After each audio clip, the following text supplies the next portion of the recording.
Kisah yang tragis ini terjadi di pusat kota, Jakarta Selatan. Selain membuat merinding, kisah ini juga membuat kita tidak menyangka bahwa manusia bisa melakukan aksi sekeji ini. Jadi, begini kisahnya. Ada seorang perempuan yang bernama Laili Atik Supriyatin. Dalam kisah kali ini, kita panggil saja ia Laili. Ia lahir di Tegal pada 27 Desember 1993. Latar belakang keluarga Laili sangatlah sederhana. Ayahnya adalah seorang petani dan ibunya seorang penjahit. Laili adalah anak keempat dari 7 bersaudara. Laili berencana untuk mengubah nasib ekonomi keluarganya. Karena itu, ia selalu belajar dengan rajin agar berprestasi di sekolahnya. Karena kegigihannya dalam belajar, akhirnya ia diterima berkuliah di Universitas Indonesia yang berada di Depok, Jawa Barat. Pada saat kuliah, ia mengambil jurusan geografi dan sering mendapatkan beasiswa, sehingga ia tidak membebani orang tuanya dalam membiayai perkuliahan. Di sana, Laili tinggal di sebuah kos putri yang berada di sekitar kampusnya. Hari-hari pun berlalu, semenjak berkuliah, ia juga aktif dalam berorganisasi di kampus. Salah satu pencapaiannya dalam berorganisasi adalah menjabat sebagai Ketua Pemira Mahasiswa Raya pada periode tahun 2014. Selain itu, ia juga sering mengikuti kompetisi Olimpiade untuk menambah portofolio karirnya. Hingga tak terasa waktu pun terus berlalu. Laili akhirnya lulus kuliah dengan tepat waktu. Laili memiliki banyak prestasi dan pengalaman magang yang bagus, sehingga membuat Laili mudah mendapatkan pekerjaan. Laili bekerja di salah satu perusahaan farmasi ternama yang ada di Jakarta, yaitu PT Sanofi Aventis Indonesia. Kantornya berada di wilayah Pulau Gadung, Jakarta Timur. Ia mendapatkan posisi kerjanya yang bagus, serta mendapatkan gaji yang lebih dari cukup. Mulai dari situlah, Laili memutuskan untuk pindah dari kos yang ada di Depok ke kos yang berada di sekitar kantornya. Hal ini bertujuan untuk menghemat waktu dan biaya. Dikala tengah fokus meniti karirnya, Laili lama-kelamaan mulai tersadar. Ternyata, dari zaman kuliah, ia belum pernah memiliki kekasih. Lantas, tegaklah hatinya untuk mencari kekasih. Tetapi saat itu, ia masih bingung untuk mendapatkan pria yang cocok untuknya. Singkat cerita, ketika sedang asik bermain handphone, Laili terpikir untuk mengunduh aplikasi pencari jodoh, yaitu Tinder. Untuk menggunakan aplikasi tersebut, ia terlebih dahulu membuat akun, mengisi data, dan memasang foto profil yang menurutnya paling bagus. Setelah itu, ia mulai menggeser layar handphonenya ke kiri dan ke kanan berulang kali untuk memilih pria yang cocok baginya. Sampai akhirnya, ia pun menemukan pria yang membuatnya tertarik. Pria tersebut bernama Fajri. Nama lengkapnya adalah Jumadil Al-Fajri. Ia merupakan pria asal Jakarta yang lahir pada tahun 1994. Fajri sendiri sebetulnya sudah memiliki istri yang bernama Bunga. Ia dikenal sebagai sosok wanita yang baik hati dan tidak terlalu banyak menuntut kepada suaminya. Dari pernikahan Bunga dan Fajri, mereka dikaruniai 3 orang anak. Mereka hidup sederhana di sebuah rumah yang terletak di Bekasi. Untuk memenuhi kebutuhan sehari-hari, Fajri bekerja sebagai ojek online di daerah Jakarta Selatan. Karena jarak Bekasi dan Jakarta Selatan yang lumayan jauh, akhirnya Fajri memutuskan untuk tinggal di rumah kakeknya yang berada di daerah Pasar Minggu, Jakarta Selatan. Hal itu membuat Fajri hanya bisa pulang seminggu sekali untuk mengunjungi keluarganya yang ada di Bekasi. Di samping itu, Fajri ini sebenarnya memiliki sifat yang genit, manipulatif, dan tidak bertanggung jawab. Dengan sifatnya yang seperti itu, membuat ia tergoda untuk mencari wanita lain pada saat jauh dari istri dan anaknya. Pada saat itu, Fajri menggunakan aplikasi Tinder untuk berselingkuh. Tanpa disengaja, ia bertemu dengan Laeli dan memulai pembicaraan dengannya di aplikasi tersebut. Singkat cerita, obrolan Fajri dan Laeli berlanjut semakin intens. Fajri pandai merayu sehingga dapat membuat Laeli jatuh hati padanya. Keduanya sudah saling mengetahui latar belakang satu sama lain. Laeli juga mengetahui bahwa Fajri sudah berkeluarga, namun ia tidak menghiraukannya karena Laeli sudah terlanjur mencintai Fajri. Hingga pada suatu hari, Fajri ingin kembali ke Bekasi untuk mengunjungi keluarganya. Awalnya semua terlihat normal. Di saat yang bersamaan, Bunga penasaran dengan kegiatan Fajri selama di Jakarta. Kemudian, ia berinisiatif untuk mengambil dan melihat isi handphone Fajri.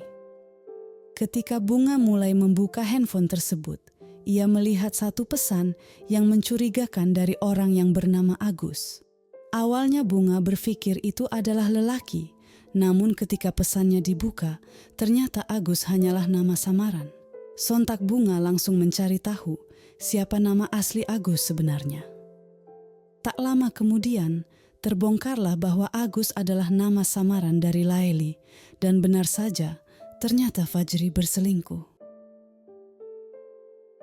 Bunga terus membaca semua pesan tersebut sambil menangis. Di saat itu pula, Bunga langsung mengumpulkan barang bukti berupa tangkapan layar, lalu dikirim ke pesan pribadinya. Di samping itu, Fajri yang mendengar isak tangis dari istrinya langsung menghampirinya.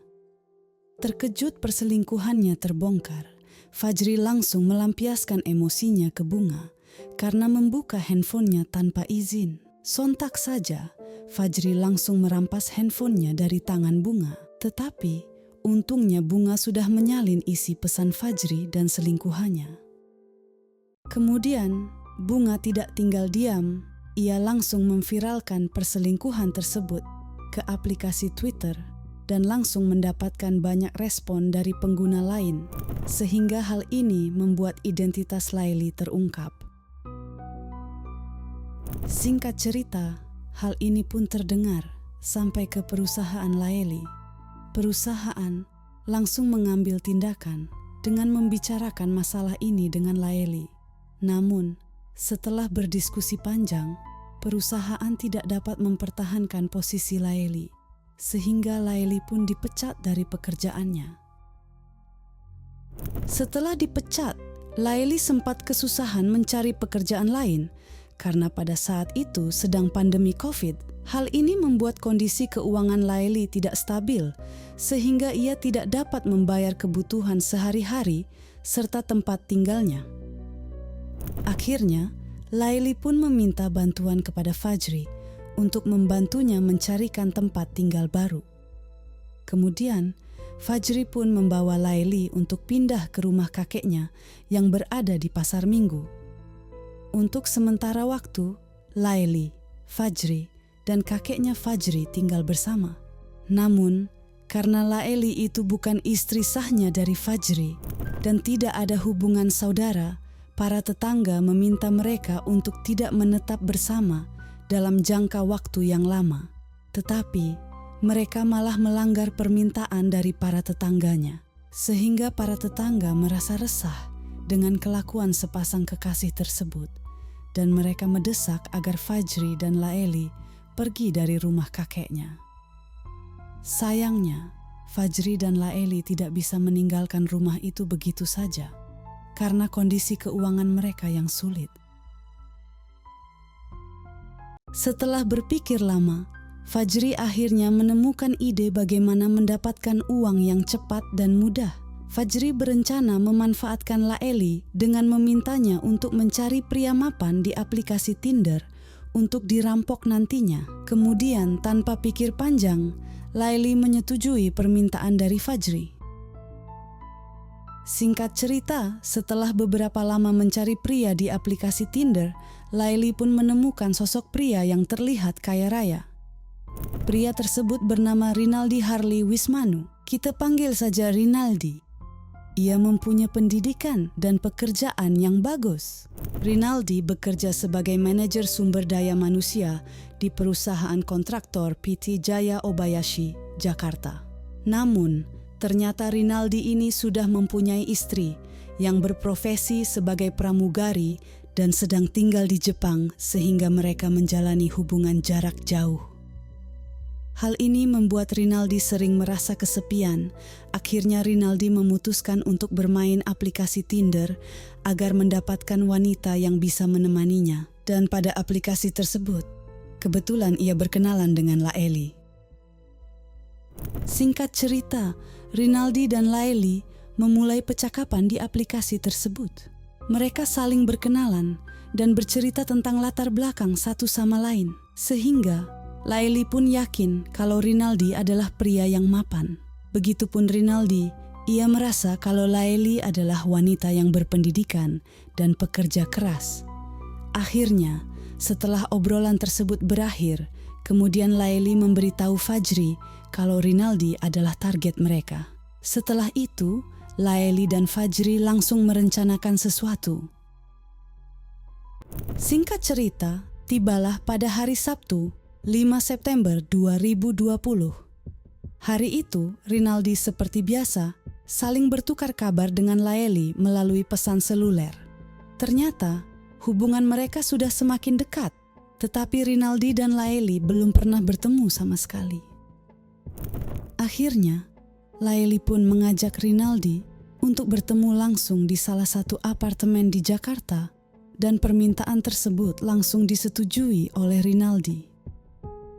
Pada hari Senin tanggal 7 September 2020, Laeli dan Rinaldi awalnya bertemu di stasiun Juanda. Kemudian, mereka berdua langsung memutuskan untuk pergi dan menyewa penginapan di apartemen Pasar Baru Mansion selama 6 hari. Terhitung dari tanggal 7 sampai tanggal 12 September 2020. Selama perjalanan ke apartemen tersebut, Laeli dan Rinaldi saling berbagi cerita satu sama lain. Semua berjalan lancar, bahkan Laeli sempatnya meminjam uang ke Rinaldi, tetapi ia tidak menyebutkan berapa nominalnya. Rinaldi menyetujui permintaan Laeli dan langsung mencari bank center untuk mentransfer uang ke Laeli.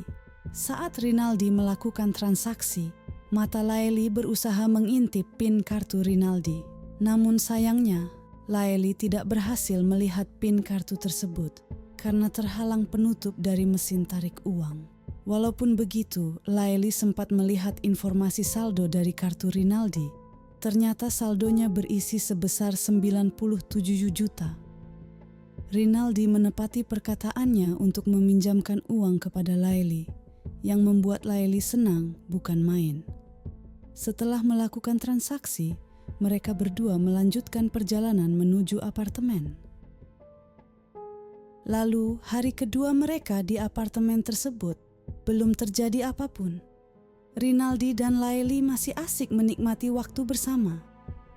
Di sisi lain, Fajri sedang berpikir bagaimana cara untuk bisa masuk ke dalam kamar Laeli dan Rinaldi. Laeli akhirnya membantu Fajri dengan memberikan kunci akses untuk Fajri agar bisa masuk ke dalam kamar.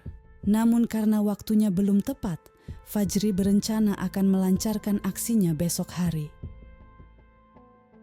Singkat cerita, pada hari Rabu tanggal 9 September 2020, di pagi hari, Rinaldi yang biasanya suka memberikan kabar ke istrinya atau ke keluarganya, tetapi pada hari itu, Rinaldi tidak menghubungi mereka. Dia justru memilih untuk menghabiskan waktu dengan kekasih barunya, Laeli.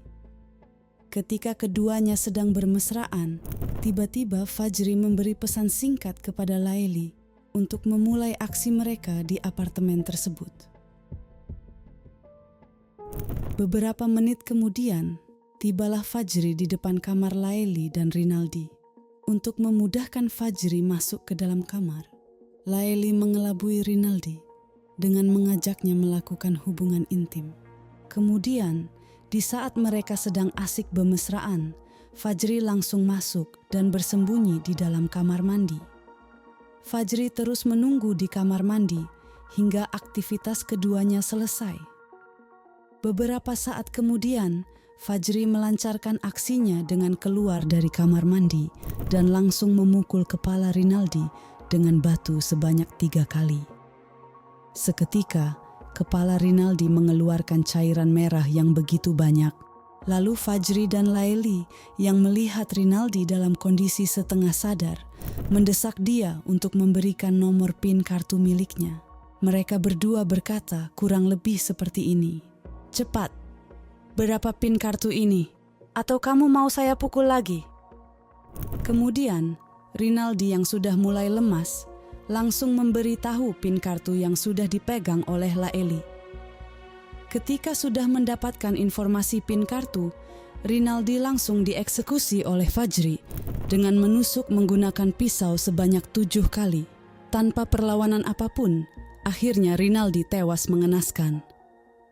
Lantas, mereka kemudian berpikir bagaimana cara membawa jasad Rinaldi keluar dari apartemen. Seperti sudah dipenuhi bayangan kejahatan, Fajri memutuskan untuk membawa jasad Rinaldi ke kamar mandi, lalu berniat untuk memutilasi jasadnya agar lebih mudah saat dibawa nanti. Setelah melakukan aksinya tersebut, Laili dan Fajri langsung keluar menuju bank untuk merampas uang milik Rinaldi. Kemudian, mereka juga sempat membeli peralatan untuk menyembunyikan jasad Rinaldi, seperti kantung hitam, golok, gergaji, 2 koper, ransel, kopi bubuk, spray kasur, cat putih, dan pewangi. Setelah semua peralatan telah siap, mereka kembali ke kamar apartemen dan langsung membagi tugas. Fajri bertugas memotong jasad tersebut menjadi 11 bagian. Lalu ia menaburkan bubuk kopi agar tidak tercium bau busuk, kemudian ia membungkusnya ke dalam kantong plastik hitam. Setelah itu, jasad yang sudah terbungkus kemudian disimpan ke dalam koper dan sebagiannya dimasukkan ke dalam ransel. Tak lupa pula, Fajri juga membersihkan kamar mandi apartemen tersebut. Di samping itu, Laili bertugas untuk membersihkan bercak cairan merah yang berada di tembok dengan cara mempolesnya dengan cat putih. Tak lupa juga, ia menggantikan spray kasur yang terkena bercak cairan merah. Setelah memastikan semua itu beres, mereka berdua langsung meninggalkan apartemen Pasar Baru Mansion tersebut dengan membawa koper dan ransel yang sudah berisi jasad. Mereka pergi menggunakan taksi menuju apartemen lain, yaitu apartemen di daerah Kalibata, Jakarta Selatan. Setelah itu, mereka beristirahat sejenak dan menyusun rencana untuk mengubur jasad Rinaldi. Singkat cerita, pada hari Kamis tanggal 10 September, mereka berdua sempat bermalam di apartemen tersebut dengan jasad Rinaldi yang ada di dalam koper. Laili dan Fajri bersantai sejenak sambil mencari cara yang cocok untuk menyembunyikan jasad Rinaldi. Terlintas ide untuk meninggalkan jasad Rinaldi di apartemen Kalibata, lalu kabur dan bersembunyi di tempat yang jauh. Ide ini akhirnya disepakati keduanya. Kemudian, mereka pergi mencari rumah sebagai tempat persembunyian dan meninggalkan jasad di dalam koper dengan begitu saja di kamar apartemen Kalibata tersebut. Bermodalkan uang hasil curian, mereka membeli sebuah rumah di perumahan Permata Cimanggis, Kota Depok. Kemudian, mereka menjadikan rumah itu sebagai tempat persembunyian. Di sisi lain, tepatnya pada hari Jumat tanggal 11 September 2020, keluarga Rinaldi merasakan kekhawatiran yang sangat hebat. Beberapa hari belakangan, Rinaldi hilang tanpa kabar yang jelas. Biasanya, sesibuk-sibuknya Rinaldi bekerja, ia pasti memberikan kabar mengenai aktivitasnya. Tetapi, Rinaldi telah hilang tanpa kabar sejak tanggal 5 September 2020. Singkat cerita, keesokan harinya, tepat pada hari Sabtu, tanggal 12 September 2020. Pihak keluarga Rinaldi langsung membuat laporan orang hilang kepada pihak kepolisian. Kemudian, pihak kepolisian dengan cepat merespon laporan tersebut. Lalu, beberapa hari kemudian, di tempat lain, tepatnya di apartemen Kalibata Tower Ebony lantai 16, ada seorang warga yang mencium aroma bau busuk yang sangat menyengat. Hal ini tidak hanya dirasakan oleh 1 atau 2 orang, tetapi setiap orang yang melewati lorong lantai 16 pasti merasakan hal yang sama. Karena merasa terganggu dengan bau tersebut, penghuni lain akhirnya melaporkan ke pihak apartemen. Setelah dicek, aroma busuk itu ternyata datang dari salah satu kamar yang ada di sana.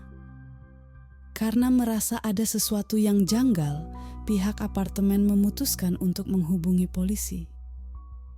Tak lama kemudian, polisi pun datang dan langsung membuka pintu apartemen tersebut. Ketika pintu itu dibuka, polisi langsung melihat ada 2 buah koper dan 1 tas ransel yang sudah dihinggapi lalat dan belatung. Kemudian, pada saat dibuka, pihak kepolisian sangat terkejut. Mereka menemukan potongan jasad manusia.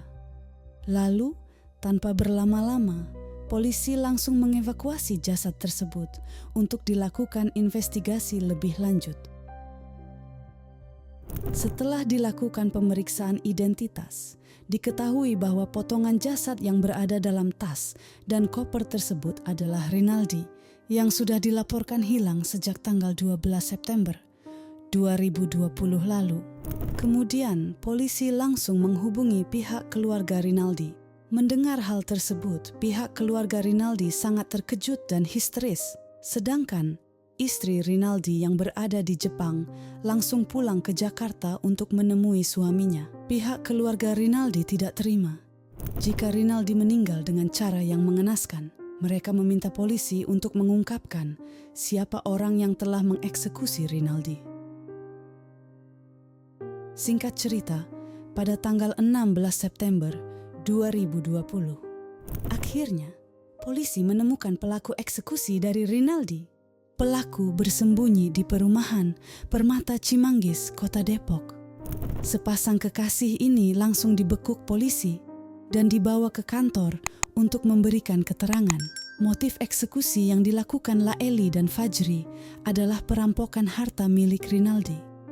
Karena perbuatannya itu, Laeli dan Fajri terbukti bersalah melakukan pembunuhan berencana yang diatur dalam pasal 340 KUHP yang memungkinkan mereka dipenjara seumur hidup atau dihukum mati.